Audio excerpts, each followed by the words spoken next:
huge IPO week is a sign of the risk-on environment, so how should you play it? Joining us now on the phone is Paul Schatz, president of Heritage Capital. Paul, thanks for joining us. Hi, Melissa. Hi, Lori. Hello. So you think that all of the IPOs coming into the market this week, you know, it being the biggest week since Facebook, is not necessarily a sign of a strong market, but maybe a sign of a near-term top? Think about how many companies over the last couple of years have bided their time waiting for the opportune moment to sell shares to the public. I mean, Facebook waited and waited and waited, and there's you know, tens and dozens and hundreds and thousands more companies out there. So it's interesting that the market had a good couple of weeks, and now you highlighted two of them, and they're both in the restaurant industry. Yeah, and if you look at the Restaurant Performance Index, a little esoteric indicator of activity, it's at its best level since essentially early '07, late '06. There's a good environment to sell restaurant shares to the public. Right, but do you expect the post-debut performance to be what it was? I mean, Facebook was tough lesson learned in a lot of different respects.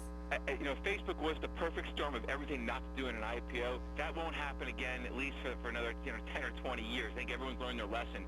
These are small deals, and I think what, to me, a sign of a decent IPO market is the shares will get priced, they'll open up a little higher, they'll trade in a more narrow range during the day, and they'll close the first day in the upper end of the range of the day. That's a sign of kind of a healthy IPO market. You certainly don't want to see a bust on day one. A bust on day one really would throw the whole IPO market in doubt for at least the rest of the summer for sure and into the fall. But the fact that they're finally being able to feed these shares to the public, which is what they're doing is, right, the company selling shares to the public, there's an appetite out there, a perceived appetite that shows people are willing to take on more risk. With this kind of surge, So why doesn't that make you think that the market is going to rally higher? I mean, you think that we're near a short-term top here with Friday's rally, right? Or am I wrong? No, I think breadth has tailed off a little bit. Relative volume over the last couple of weeks, couple of months, up-down volume, the characteristics are not there for what you consider a launch, to 1,500 on the S&P. Even though we may get there eventually, I think we're getting a little frothy, a little toppy here. And also, this is the summer of a presidential election year when we normally see the rally into August, a peak, and then a decline into late September, mid-October. So Paul, I think you're writing that one of the canary in the coal mines you keep an eye on is action in semiconductors. And you point out they've been lagging. So when you talk about a frothy market, give me a sense of a timeline here as it has to do with the performance of semiconductors.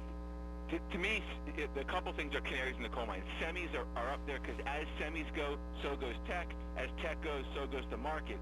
Semis did a great job early in the year leading that big rally. Since then, they've lagged on the declines, and they've lagged on rallies.